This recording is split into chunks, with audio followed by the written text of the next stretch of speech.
Hello all, कसे आहात सगळे? आज मी तुमच्यासाठी खूपच सुंदर साडी आणली आहे. चला पाहूया. खूपच सुंदर अशी पार्टीवेअर साडी आहे. ऑल ओव्हर ब्लॅक फ्लावर्स असणार आहे. त्याच्यावर टिकली वर्क आहे. सिमर ग्लेज कापड आहे.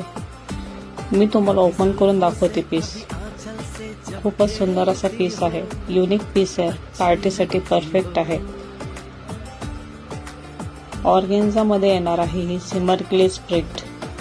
खूपच सुंदर दिसते नेसल्यावर. त्याचा पदर असा दिसेल. त्याला कटवर्क आहे. ऑल ओव्हर असे ब्लॅक प्रिंट असणार आहे आणि त्याचा ब्लाउज असा ब्लॅक असणार आहे. खूपच सुंदर असं कॉम्बिनेशन आहे. तर लवकरच बुक करा साडी. थँक्यू. Bye bye.